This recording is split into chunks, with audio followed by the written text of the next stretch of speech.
continue falando conosco, pastor. O senhor está pronto? Vamos orar pelo anjo da igreja, que o senhor possa colocar suas mãos para cá. Senhor nosso Deus, nosso Pai, te apresentamos aqui o seu servo, Pai, em nome de Jesus, Pai, que a boca dele, através desse momento, Pai, seja sua, Pai, em nome de Jesus, Pai, venha derramar em nossos corações, venha derramar, Pai, em todo o nosso ser, Pai, o aprendizado que tu queres, Pai, em nome de Jesus. Essa palavra não é para aqueles que não vieram, é para aqueles que estão aqui, Pai, em nome de Jesus, Pai, faça dele, Pai, menor do que qualquer outra coisa, Pai, que o Senhor possa crescer, Pai. Espírito Santo de Deus, queremos ser aquela sementinha que caiu em terra boa, Pai, que nós possamos receber, Pai, nós possamos ser aguados nesse momento e receber a Tua palavra, Pai. Faça dele, Pai, tudo aquilo que Tu queres, Pai, em nome de Jesus, Pai, porque muitos querem pregar para as multidões, Pai, e poucos querem levar a palavra para aqueles que precisam, os doentes, Pai, os acamados, os que estão em prisões, Pai. Em nome de Jesus, Pai, unge o coração desse homem, Pai, a boca, Pai, e sela, Pai, com o Teu selo, Pai. Ele pertence ao Senhor, Pai. Em nome de Jesus, nós receberemos todas as evidências que Tu trará hoje, Pai, no nosso coração, Pai, que nós possamos colocar em prática, Pai, em nome de Jesus, Pai. É isso que nós te louvamos, te pedimos e já te agradecemos, Pai, em nome de Jesus. Amém. Faz a palavra, pastor. Amém. Amém. Glória a Deus. Maria, saudar os irmãos com a graça e a paz do Senhor Jesus, amém? Amém. Pode se sentar. O Alisson está aqui, né? Filho da fé, filho do Aurélio. Glória a Deus. Isso é bom demais. Estou muito feliz de estar aqui com vocês mais um sábado. Amém. Nós tivemos uma semana muito corrida de trabalho, tanto circular quanto na obra. Mas a cada dia que passa, eu sinto minhas forças renovadas, restauradas. Aleluia. As minhas estão ali, estiveram juntos conosco, elas sabem que é guerra contra o inferno. E nós estamos aqui, né, ganhando almas para Jesus. Gostaria de dar boas-vindas a todos os visitantes que estão aqui conosco. Faça dessa casa a tua casa. A casa de Deus deveria de ser o melhor lugar onde nós deveríamos estar, na casa de Deus. Então faça desta igreja a tua igreja. Amém? Nós vamos falar hoje nós estamos falando sobre o ano da conquista, né? Nós vamos conquistar muitas coisas no mundo espiritual, também na nossa vida particular também. Amém, glória a Deus. Para falar sobre conquista, eu também queria falar sobre o poder da igreja influenciando uma nação. Hoje em dia nós sabemos que a igreja ela não tem cumprido o seu papel como igreja, né? A igreja tem falhado muito. Se nós olharmos hoje aqui para a Europa, nós falamos isso na última mensagem, nós vamos ver um cristianismo pagão, ou um cristianismo legalista, ou até mesmo um cristianismo pós-cristão, pós-Cristo, né? Um país que levou missionários para o mundo inteiro, hoje precisa que os missionários venham para cá para devolver aquilo que eles levaram para nós. E nós queremos falar sobre isso, sobre o poder da igreja, da influência da igreja na Inglaterra, em todo o mundo. E por que não abrimos em Atos dos Apóstolos? Prometo para vocês que a última mensagem de Atos dos Apóstolos vai ser de hoje. Depois das continuidade, mas a ideia é sempre levando o foco para o ano da conquista. E eu gostaria de convidar os irmãos que abramos as nossas Bíblias em Atos capítulo 1. Essa mensagem vai mudar a sua maneira de pensar, a sua maneira de agir como cristão, a sua maneira de pensar o que Cristo representa para você, o que é o significado de igreja para você, onde você vai ser impactado pelo poder do Espírito Santo, amém?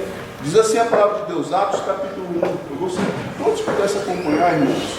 Eu peço perdão para vocês, eu prometo para vocês que na próxima mensagem, se for eu que for ministrar ou uma outra pessoa daqui da igreja, nós vamos colocar todo o esboço ali no telão, mas não foi possível dessa vez. Nós estamos aí organizando as coisas, vai ficar muito fácil para vocês, os versículos, tudo. Mas hoje vocês podem olhar na sua Smart Bíblia, né? Eu, se não tiver a Smart Bíblia, divide com o outro. Mas eu gostaria que vocês lessem, são poucos versículos que nós vamos ler. Diz assim, em primeiro versículo: em meu primeiro livro, caro Teófilo, escrevi a respeito de tudo que Jesus começou a realizar e a ensinar, até o dia que foi elevado aos céus, logo após haver entregues seus mandamentos por intermédio do Espírito ao apóstolo que havia escolhido. Obrigado. Depois do seu martírio, Jesus apresentou-se a eles e deu-lhes muitas provas incontestáveis da sua ressurreição, aparecendo-lhes por um período de 40 dias seguidos e ensinando-lhes acerca do reino de Deus. Certa ocasião, enquanto ceava com eles, ordenou-lhes que não se ausentasse de Jerusalém. O que falou para eles? Não se ausente de Jerusalém. Vocês vão entender por quê. Mas que aguardasse a promessa do Pai, a qual salientou ele: de mim ouvistes. Porquanto João de fato batizou com água, entretanto, dentro de poucos dias, vós sereis batizados com o Espírito Santo. O versículo 6 diz assim: então os que haviam reunido, que lhe consultaram o Senhor: será este o tempo em que restaurar o reino de Israel? Eles fizeram uma pergunta para Jesus, né? E ele lhes afirmou: não vos compete saber as épocas ou as datas que o Pai estabeleceu por sua exclusiva autoridade. Contudo, portanto, entretanto, recebereis poder quando o Espírito Santo descer sobre vós, e sereis minhas testemunhas, tanto em Jerusalém, como em toda a Judéia e Samaria, e até aos confins da terra. Tendo dito estas palavras, foi Jesus elevado às alturas, enquanto eles os contemplavam, até que uma nuvem encobriu das vistas deles. E aconteceu que, estando eles com os olhos fixos no céu, melhor dizendo, enquanto ele subia, surgiram junto deles 2 homens vestidos de branco. 2 homens vestidos de quê? Branco. De branco. Que lhes comunicaram: homens galileus, por que estáis contemplando as alturas? Este Jesus que dentre os vós for elevado aos céus, retornará do mesmo modo como viste subir. Amém? Pai, nós estamos aqui entregue ao poder do Espírito Santo, conforme o presbítero orou, que diminuamos, Pai, que o Senhor cresça em nós, que hoje o pastor Jackson, Pai, desapareça mais uma vez, porque sem o poder do Espírito Santo nós não podemos fazer nada. Em nome de Jesus, que o Espírito Santo tão somente fala nesta noite aos nossos corações. Amém? Irmãos, aqui está um texto muito riquíssimo. Aqui está praticamente, em livro de Atos dos Apóstolos, está a base cristocêntrica da igreja. A igreja primitiva. Eu tenho falado muito sobre isso, sobre a igreja primitiva, sobre nós voltarmos às nossas raízes, sobre nós voltarmos ao primeiro amor. E os teólogos chegam a uma conclusão que o responsável por escrever este livro histórico de Atos dos Apóstolos era o médico Lucas. Se vocês forem olhar, o versículo 1 fala assim, ele escreve assim: em meu primeiro livro, caro Teófilo. Se você for olhar em Lucas capítulo 1, ele fala a mesma coisa. O escritor, quem era o escritor de Lucas?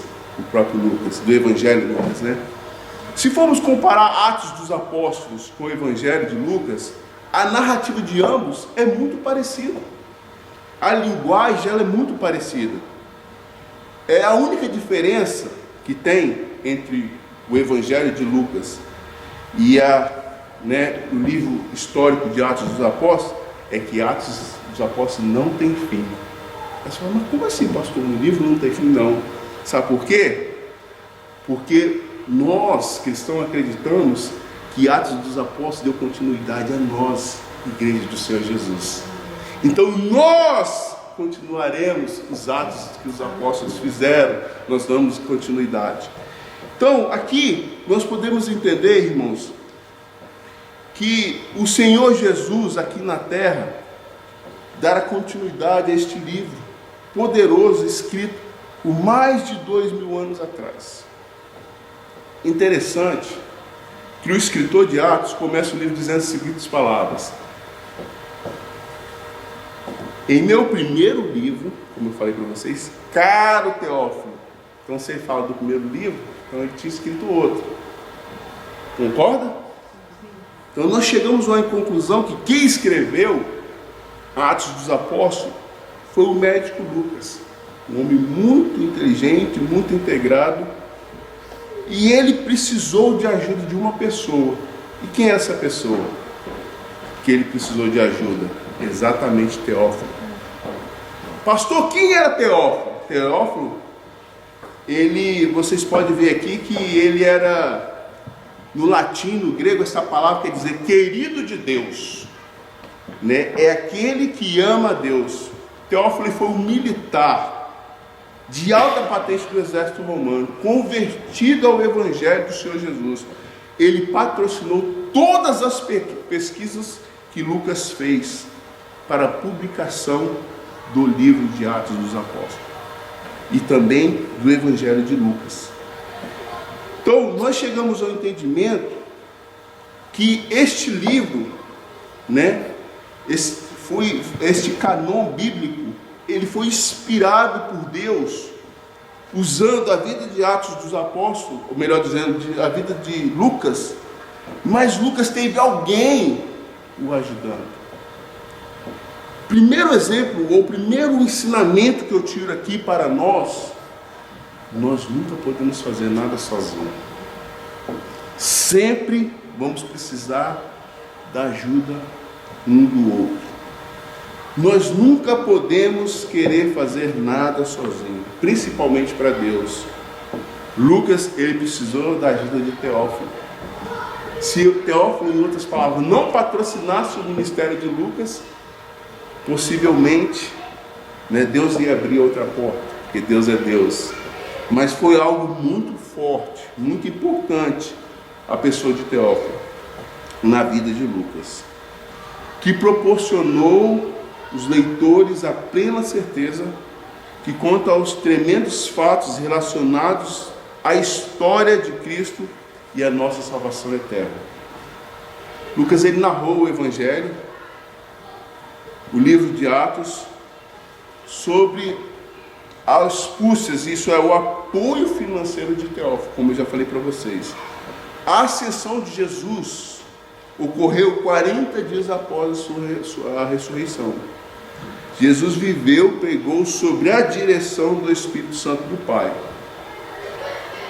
E Atos dos Apóstolos, você pode ver que os apóstolos, eles seguiram o mesmo caminho. As declarações posteriores esclarecem que as realizações dos apóstolos foram igualmente orientadas pelo Espírito Santo, cuja obra e o poder de capacitar os cristãos fiéis ainda hoje são especialmente focalizados por Lucas. Se você ver Lucas 1, versículo 8, você vai entender. E mais importante, irmãos, eu estou dando uma introdução aqui para vocês entenderem onde nós queremos chegar. O mais importante é que o que Deus faz, Ele faz sempre com perfeição. Não importa da maneira como Ele faz, não importa como Ele quer fazer, não importa a maneira como Ele vai fazer, o caminho que Ele vai usar, entende? O que importa é que Deus, Ele sempre faz aquilo que Ele quer fazer. Tanto fez na vida dos apóstolos, como faz em nossas vidas. Basta nós entendermos a voz de quem? De Deus. As provas da vida, da obra de Jesus, o Cristo, são indiscutíveis, pois não são especulativas ou teóricas, mas históricas e autênticas. Sem a realidade da morte e da ressurreição de Jesus, não há cristianismo. Então nós chegamos no entendimento, irmãos, que é uma realidade, que Jesus Cristo, sim, Ele morreu, mas Ele ressuscitou ao terceiro dia. Ele sofreu tudo que Ele tinha que sofrer naquela cruz, mas ao mesmo tempo, Ele se levantou e reinou e deu poder para a igreja. O reino de Deus não se refere apenas a um lugar ou um território, mas à soberania de Cristo. Atos 8:12, vocês vão ver que Cristo, Ele sempre foi soberano em tudo que Ele fez. Em tudo que Jesus fez, Ele foi soberano. Mas pastor, o que o senhor quer dizer com isso? Irmãos, para nós termos uma igreja vitoriosa, para nós termos uma igreja que cresce, para nós termos uma igreja que evangeliza, que para nós termos uma igreja que vai lá fora falar, nós precisamos do Espírito Santo. Sem o Espírito Santo nós não podemos fazer nada. E por isso que nós vemos igrejas por vários anos e ela continua com o mesmo número de membros. Sabe por quê? Porque às vezes nós, os pastores, nós líderes, queremos fazer a obra de Deus na nossa força, no nosso entendimento, na nossa capacidade, no nosso conhecimento teológico, e não é nada disso. Sem o poder do Espírito Santo, nós não chegaremos a lugar nenhum. E é por isso, irmãos, que eu já queria começar a mensagem falando do primeiro tópico: recebereis poder. Amém. Foi a primeira mensagem, primeiro do versículo 8, você pode ver, contudo, né? O escritor fala assim: recebereis poder quando o Espírito Santo descer sobre vós. Por que Jesus falou para que os discípulos não saíssem de Jerusalém? Não saiam até que vocês recebam o quê? O poder do Espírito Santo. Aqui começou a igreja, irmãos. Vocês vão ver que depois que eles receberam o poder, as coisas começaram a acontecer. O que eu quero dizer para vocês? Se a igreja não tiver o poder do Espírito Santo, ela é um sino que bate, não faz nada, não converte ninguém, ninguém é curado, não existe milagres, não acontece nada. Porque se o poder do Espírito Santo estiver em nossas vidas, irmãos, nós atrairemos pessoas, nós traremos